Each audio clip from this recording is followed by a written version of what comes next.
నేను హిమవర్ష. ఈరోజు మనతో పాటు ఉన్నారు డాక్టర్ తేజస్వి గారు. బీహెచ్ఎంఎస్ గైనకాలజిస్ట్ డాక్టర్ అయితే ఉన్నారు. చాలా మందికి తెలవని విషయం కాదు. అందరికి తెలిసిన విషయమే గర్ల్స్‌కి. అసలు చాలా మంది ఏంటంటే గర్ల్స్ తెలవని ఒక మిస్టేక్ చేస్తూ ఉంటారు. బ్లండర్ మిస్టేక్ అనే చెప్పాలి.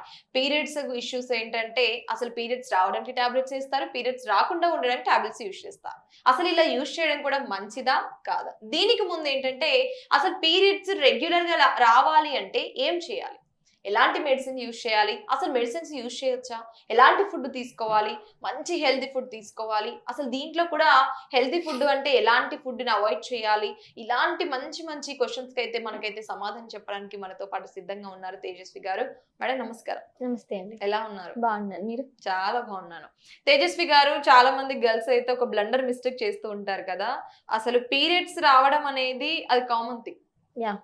ఈ పీరియడ్స్ వాటిలో చాలా వరకు కొంతమంది గర్ల్స్ చేసే మేజర్ ఇష్యూ ఏంటంటే, అసలు అది బ్లండర్ మిస్టేక్ అనే చెప్తాను. అంటే రాకుండా ఉండడానికి టాబ్లెట్స్ ఇస్తారు. రావడానికి కూడా టాబ్లెట్స్ ఇస్తారు. యాహ్! డెఫినెట్‌లీ. అసలు ఇలా యూజ్ చేయడం రైట్ అంటారా? రాంగ్ అంటారా? యాహ్! అండి. మనం ప్రెజెంట్ చూసినట్లయితే ప్రతి ఒక్కరికి పీరియడ్ ప్రాబ్లమ్స్ ఖచ్చితంగా ఉన్నాయి. అవును. ముఖ్యంగా ఆడవాళ్ళైతే కొంతమంది పీరియడ్స్ డిలే అవుతున్నాయి అని అవును. చెప్పేసి బాధపడుతుంటారు. కొంతమంది ఎర్లీగా వస్తున్నాయని బాధపడుతూ అవును. ఉంటారు.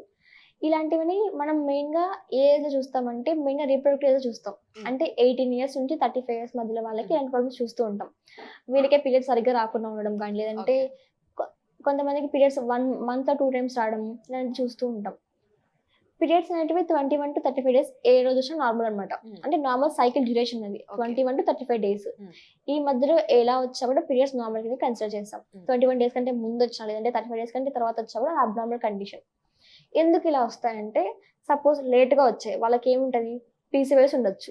లేదంటే థైరాయిడ్ ప్రాబ్లమ్స్ ఉండొచ్చు. హ్మ్. ఈ రెండిటి వల్ల పీరియడ్స్ అనేవి డిలే అవుతూ ఉంటాయి. హ్మ్. కొంతమందికి 3 మంత్స్‌కి, 6 మంత్స్‌కి, కొంతమందికి 1 ఇయర్ పాటు రాకుండా కూడా ఉంటాయి. ఎందుకంటే ఈ పీసీఓఎస్, థైరాయిడ్ డిస్‌ఫంక్షన్‌లో మెయిన్‌గా వచ్చేది హార్మోనల్ ఇంబాలెన్స్ జరుగుతుంది. హ్మ్. ఎందుకంటే ఈ హార్మోన్స్ మనకి ఎప్పుడు పీరియడ్స్ రావాలి, ఎప్పుడు ఎగ్ రిలీజ్ అవ్వాలి, ఇదన్నీ చూసుకుంటూ ఉంటాయి. ఈ హార్మోన్స్ అనేవి తగ్గిపోవడం వల్ల ఆ పీరియడ్ సైకిల్ అనేది తగ్గిపోతూ ఉంటుంది. అందుకనే వాళ్ళకి లాంగ్ డ్యూరేషన్ అనేది పడుతూ ఉంటుంది. హ్మ్. ఇదొక కారణం. ఇంకొకటి కొంతమందికి గర్భాశయం ఫైబ్రాయిడ్స్ ఏదైనా ఉన్నా, అవును. లేదంటే ఎండోమెట్రియోసిస్ ఉన్నా, లేదు ఇంకేదైనా ఇన్ఫెక్షన్స్ ఏదైనా ఉన్నా కూడా బ్లీడింగ్ అనేది ఎక్కువ రోజులు అవుతుంది.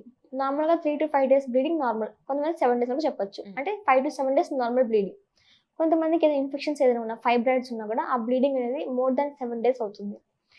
ఇది కూడా ఇర్రెగ్యులారిటీ కింద మనం కన్సిడర్ చేయాలి. ఓకే. నార్మల్‌గా పీరియడ్ టైమ్‌లో చిన్న చిన్న గడ్డలనేటివి నార్మల్ కిందకే. బట్ కొంతమందికి ఎలా ఉంటాయి, ఆ గడ్డలనేటివి పెద్ద పెద్దగా ఉంటాయి. ఇంతింత గడ్డలని చెప్తుంటారు అవును. కొందరైతే. ఇంకా గడ్డలు మల్టిపుల్‌గా ఉంటాయి. ఒకటి కంటే ఎక్కువగా అనిపిస్తాయి. హ్మ్. 2, 3, 5, 6 చెప్తుంటారు. ఇలా వాళ్ళు ప్రతిసారి ప్యాడ్ చేంజ్ చేసుకున్నప్పుడల్లా ఆ గడ్డలే కనిపిస్తాయి వాళ్ళకి. ఓకే. ఇది కూడా ఒక ఇంపార్టెంట్ అబ్నార్మల్ కండిషన్. మరి తేజస్వి గారు చాలా మందికి 15 డేస్‌కి ఒకసారి గూడా పీరియడ్స్ రావడం యాహ్! జరుగుతుంది గదా! అంటే చెప్తానండి. ఇర్రెగ్యులర్ పీరియడ్స్‌లో చూసుకుంటే గనక కొంతమందికసలు చాలా లేట్‌గా వస్తది. హ్మ్. ఇందాకే అన్నాను కదా! యాహ్! ఫైబ్రాయిడ్స్ రావడం డిఫరెంట్‌గా చాలా మందికి యూట్రస్ ఇష్యూస్ కావచ్చు, యూట్రస్‌కి బ్లడ్ క్లాటింగ్స్ కూడా రావడం కూడా యాహ్! జరుగుతుంది. అంటే నేను విన్నదేంటంటే యూట్రస్‌కి బ్లడ్ క్లాటింగ్స్ ఉంటే డెఫినైట్‌లీ 15 డేస్‌కోసారి పీరియడ్స్ రావడం జరుగుతుంది అని నేను విన్నాను. ఇది యాహ్! వాస్తవమే అంటారా? యాహ్! అండి. ఉండొచ్చు. అలా కూడా ఉండొచ్చు. ఎలా ఓకే. అంటే ఫైబ్రాయిడ్స్ ఉన్న కండిషన్స్ కానీ, ఎండోమెట్రియోసిస్ ఉన్న ఆ! కండిషన్స్‌లో కానీ బ్లీడింగ్ అనేది ఎక్కువ రోజులు అవుతుంది. ఓకే. కొంతమందికి తక్కువ బ్లీడింగ్ అయినా కూడా పీరియడ్స్ ఫ్రీక్వెంట్‌గా వస్తూనే ఉంటాయి. మళ్ళీ మళ్ళీ ఐ మీన్ మంత్‌లో 2 టైమ్స్ రావడము. హ్మ్. కొంతమందికి 10 డేస్ గ్యాప్ ఇచ్చి మళ్ళీ పీరియడ్స్ రావడం. 1 వీక్ గ్యాప్‌తో పీరియడ్స్ వచ్చాయని చెప్తూ హ్మ్. ఉంటారు. ఇవన్నీ మనం ఇలాంటి కేసెస్‌లో చూస్తూ ఉంటాం. ఇది ఒక అబ్నార్మల్ కండిషనే హ్మ్. అన్నమాట. ఇంకా కొంతమందికి బ్లీడింగ్ అనేది ఎక్కువగా అవుతుంది. హ్మ్. ఇది కూడా పీరియడ్ సమస్యే. ఎక్కువ అమౌంట్ ఆఫ్ బ్లడ్ లాస్ అయ్యి వాళ్ళకి నీరసంగా అనిపించడం చూస్తూ ఉంటాం. వీటికి డిఫరెంట్ డిఫరెంట్ పేర్లున్నాయన్నమాట. కొంతమందికి పీరియడ్ టైమ్‌లో పెయినే ఉండదు. హ్యాపీగా ఉంటారు అవును. కొందరు. కొంతమందికి చాలా హెవీ చాలా పెయిన్ హెవీ ఉంటుంది. పెయిన్ ఉంటుంది. వాళ్ళు స్కూల్‌కి, కాలేజ్‌కి, వర్క్స్‌కి ఎక్కడికి వెళ్ళలేకపోతుంటారు. అవును. దీన్ని మనం డిస్మెనరీ అంటాం. ఇలాంటివి కూడా బాధపడుతూ ఉంటారు. హ్మ్. ఇంకా కొంతమంది ఏం చేస్తారంటే పీరియడ్స్ రావాలని చెప్పేసి ఐ మీన్ పీరియడ్స్ డిలే అవ్వాలని చెప్పేసి మీరన్నట్టు హార్మోన్ టాబ్లెట్స్ యూజ్ చేస్తుంటారు. అవును. ఇలా యూజ్ చేయడం వల్ల వాళ్ళకేముంటుంది, ఆ పీరియడ్స్ డిలే అవుతాయి కొంతవరకైతే. ఎందుకంటే హార్మోన్స్‌ని కంట్రోల్ చేస్తాయి కాబట్టి. హ్మ్. బట్ నెక్స్ట్ సైకిల్‌లో కానీ, ఆ సైకిల్ అనేది వాళ్ళకి డిఫికల్ట్‌గా ఉంటుంది. దానివల్ల వాళ్ళకి హెవీగా బ్లీడింగ్ అవుతుంది. హ్మ్. ఇంకా వాళ్ళకి ఇంటర్నల్‌గా హార్మోనల్ ఇంబాలెన్స్ జరుగుతుంది. ఆల్రెడీ వాళ్ళకైతే ముందేదైనా ప్రాబ్లమ్స్ ఉన్నప్పుడు వాళ్ళు ఇలా హార్మోన్ టాబ్లెట్స్ యూజ్ చేసినప్పుడు, ఆ హార్మోన్ డ్యామేజ్ అనేది ఇంకా ఎక్కువవుతుంది హ్మ్. వాళ్ళకి. దీనివల్ల వాళ్ళకి ఫ్యూచర్‌లో ఏదైనా ఫైబ్రాయిడ్స్ కావడం గానీ, లేదంటే ఎండోమెట్రియోసిస్ రావడం జరుగుతూ ఉంటుంది. ఇంకా ఇలా ఓరల్ కాంట్రాసెప్టివ్ పిల్స్ యూజ్ చేస్తుంటారు కొంతమంది. ఇలా డైలీ కాంట్రాసెప్టివ్ పిల్స్ యూజ్ చేయడం వల్ల వాళ్ళకి సైడ్ ఎఫెక్ట్స్ ఉంటాయి చాలా. బరువు పెరగడము, దీనివల్ల పీసీఓఎస్ రావడము, ఇంకా హార్మోనల్ ఇంబాలెన్స్ జరగడం, థైరాయిడ్ ప్రాబ్లమ్స్ రావడం జరుగుతూ ఉంటాయి. ఇంకా ఈ కంటిన్యూగా కాంట్రాసెప్టివ్ పిల్స్ యూజ్ చేయడం వల్ల వాళ్ళకి వెజన మొత్తం డ్రై అయిపోతుంది. ఇంకా వాళ్ళకి ఇంటర్‌కోర్స్ తర్వాత బ్లీడింగ్ వస్తుంది. లేదంటే పీరియడ్స్ అనేటివి లాంగ్ డ్యూరేషన్‌లో కనిపిస్తాయి. కొంతమందికి పీరియడ్స్ కూడా రాకుండా ఉంటాయి. ఇలా హార్మోనల్ టాబ్లెట్స్, ఇలా పీరియడ్స్ డిలే అవ్వడానికి టాబ్లెట్స్ యూజ్ చేయడం వల్ల వాళ్ళకి మెయిన్‌గా వాళ్ళకి వాళ్ళ పీరియడ్స్ పైన ప్రభావం చూపిస్తుందన్నమాట నెక్స్ట్ సైకిల్‌లో. కొంతమందికి ఇలా యూజ్ చేయడం వల్ల నెక్స్ట్ సైకిల్ ఎగ్ రిలీజ్ అవ్వదు. ఎందుకంటే హార్మోన్స్ ఇంబాలెన్స్ అవ్వడం వల్ల కరెక్ట్ టైంకి ఎగ్ రిలీజ్ అవ్వదు. ఒకవేళ పీరియడ్స్ వచ్చా కూడా అది హెవీగా బ్లీడింగ్ అవుతూ ఉంటుంది. సివియర్ పెయిన్స్ ఉంటాయి ఇవన్నీ యూజ్ చేయడం వల్ల. ఓకే. సపోజ్ ఇలా వాళ్ళకి పీరియడ్స్ ఒక 2-3 మంత్స్ పీరియడ్స్ రాలేదు. డాక్టర్ దగ్గరికెళ్తారు. వాళ్ళేం చెప్తారు? మళ్ళీ హార్మోన్ టాబ్లెట్స్ ఇస్తారు. అసలు పీరియడ్స్ రాలేదంటేనే అది హార్మోన్ ఇంబాలెన్స్ జరిగింది కాబట్టి పీరియడ్స్ రాలేదు. మనం మళ్ళీ హార్మోన్ టాబ్లెట్స్ యూజ్ చేయడం వల్ల ఆ ఇంబాలెన్స్ ఇంకా ఎక్కువవుతుంది. కొంతమందికి వెంటనే కనిపించొచ్చు. బట్ అది టెంపరరీ రిలీఫ్ మాత్రమే. వన్స్ మనం హార్మోన్ టాబ్లెట్స్ స్టాప్ చేసామనుకోండి, ఇది సేమ్ మళ్ళీ ఇది కంటిన్యూ అవుతుంది. మళ్ళీ 3 మంత్స్ రావడం, 4 మంత్స్‌కి రావడం ఇలా కంటిన్యూగా కనిపిస్తూనే ఉంటుంది. ఇవన్నీ మనం చేసే చిన్న చిన్న మిస్టేక్స్ అనమాట. సరిగ్గా టాబ్లెట్స్ తీసుకోవడము, లేదంటే హార్మోన్ టాబ్లెట్స్ యూజ్ చేయడం అనేవి చిన్న చిన్న మిస్టేక్స్ అనేటివి మనం. వీటిని మనం స్టాప్ చేసామనుకోండి, మన సైకిల్స్ రెగ్యులర్‌గా ఉంటాయి. మెయిన్‌గా చాలామంది అడుగుతుంటారు, మేడం మాకు మేము టెంపుల్‌కెళ్ళాలి, లేదంటే వెకేషన్‌కెళ్ళాలి, ఇలా మాకు పీరియడ్స్ ఎర్లీగా రావాలని చెప్తుంటారు. అవును. దీనికి ఏమైనా సొల్యూషన్ ఏదైనా ఉందా? నువ్వేమైనా తినొచ్చా? ఏదైనా ఎక్కువ ఏమైనా తినొచ్చా? టాబ్లెట్స్ యూజ్ చేయొచ్చా అని చెప్తుంటారు. బట్ మనం ఎన్ని యూజ్ చేసినా మనకి అది ఎఫెక్ట్ చూపిస్తుందనమాట. ఓకే. ముందు రావడానికి యూజ్ చేసా, లేదంటే డిలేగా అవ్వడానికి యూజ్ చేసా కూడా అంటే ఎఫెక్ట్ నిజంగా అలా చూపిస్తుంది. తింటే, అలా చేస్తే కూడా వచ్చే అవకాశం ఉంటుందంటారా? యాహ్! అండి. వాళ్ళకి ప్రాబ్లమ్స్ ఖచ్చితంగా కనిపిస్తాయి వాళ్ళకి. అంటే ఎలాంటి ఫుడ్ తీసుకుంటారు? అంటే డిలే అవ్వడానికా? నో. డిలే అవ్వడానికి. ఎర్లీగా రావడానికి. కొంతమంది నార్మల్‌గా హోమ్ రెమెడీస్ ట్రై చేస్తుంటారు. పపాయ తింటే పీరియడ్స్ ఎర్లీగా వస్తాయి. లేదంటే ఎక్కువ స్కిప్పింగ్ చేస్తే వస్తాయి అని చెప్పేసి. బట్ కొందరిలో వర్కౌట్ అవ్వచ్చు. కొందరిలో వర్కౌట్ అవ్వకపోవచ్చు ఓకే. ఇవేనండి. బట్ ఏ విధమైన కూడా పీరియడ్స్ డిలే అవ్వాలన్నా, లేదంటే పీరియడ్స్ ముందు రావాలన్నా కూడా హార్మోన్ టాబ్లెట్స్ యూజ్ చేయడం మంచిది కాదనమాట. ఓకే. దీనివల్ల వాళ్ళకి ఫ్యూచర్‌లో పీసీఓఎస్ వస్తుంది. ప్రెగ్నెన్సీ ప్రాబ్లమ్స్ వస్తాయి. ఇన్ఫెర్టిలిటీ కూడా రావచ్చనమాట. ఎందుకంటే ఇలా లాంగ్ టర్మ్‌గా హార్మోన్ టాబ్లెట్స్ యూజ్ చేయడం వల్ల వాళ్ళకి హార్మోన్ ప్రొడక్షన్ తగ్గిపోతుంది. అందువల్లే వాళ్ళకి ప్రెగ్నెన్సీ ఎగ్ సరిగ్గా క్వాలిటీ లేకపోవడము, ఇమ్మెచ్యూర్ ఎగ్స్ రిలీజ్ అవ్వడము, లేదు ప్రెగ్నెన్సీ ఫార్మ్ అయినా కూడా గర్భాశయం అనేది దాన్ని యాక్సెప్ట్ చేయలేకపోతుంది. అందువల్లనే వాళ్ళకి ఎర్లీగా మిస్‌క్యారేజ్ అనేవి జరుగుతూ ఉంటాయి. ఇవన్నీ ప్రాబ్లమ్స్ ఉంటాయి వాళ్ళలోని. మరి ప్రాపర్‌గా రావాలి అంటే ఎలాంటి మెడిసిన్ యూజ్ చేయాలంటారు? లేదు మెడిసిన్సే యూజ్ చేయకుండా నార్మల్‌గా రావాలి అంటే ఇర్రెగ్యులర్ అవ్వకుండా రెగ్యులర్ పీరియడ్స్ రావాలి అంటే ఎలాంటి చెప్తారు టిప్స్? యాహ్! మనకు పీరియడ్ సమస్యలు ఇన్ని విధాలుగా ఉన్నాయి గదా! నంబర్ ఆఫ్ డేస్‌లో ఉన్నాయి. లేదంటే అమౌంట్ ఆఫ్ బ్లీడింగ్‌లో ఉంది. ఇదన్నిటిని మనం సెపరేట్ చేసుకోవాలి. సపోజ్ వాళ్ళకేమైనా ఫైబ్రాయిడ్స్ కానీ, పీసీఓఎస్ కానీ ఏదైనా ఉన్నట్టయితే వాటిని మనం కంప్లీట్‌గా క్యూర్ చేసుకోవాలి ఫస్ట్. హ్మ్.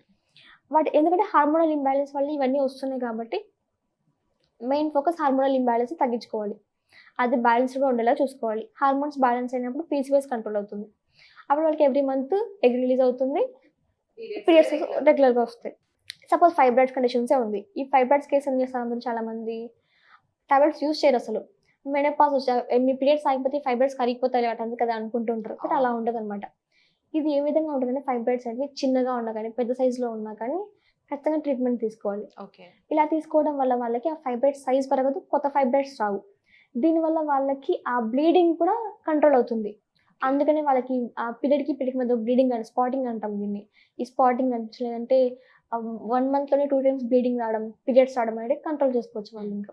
లేదు కొన్ని ఇన్ఫెక్షన్స్ ఉంటాయి. సెర్విసైటిస్ కానీ, వెజనల్ ఇన్ఫెక్షన్స్ కానివ్వండి, ఇలాంటి కండిషన్ కూడా మనం ప్రాపర్‌గా ట్రీట్మెంట్ తీసుకున్నట్టయితే, ఆ ఇన్ఫెక్షన్స్ మళ్ళీ మళ్ళీ రాకుండా ఉంటే, వాళ్ళకి ఆ ఇన్ఫెక్షన్ ఇతర ఆర్గాన్స్‌కి దాకా ఎళ్లి గర్భాశయం దాకా ఎళ్ళకోకుండా ఉండి, ఆ పీరియడ్స్‌ని మనం కంట్రోల్ చేసుకోవచ్చు. దీనివల్ల వాళ్ళకి ఎవ్రీ మంత్ పీరియడ్స్ హెల్తీగా ఉంటాయి.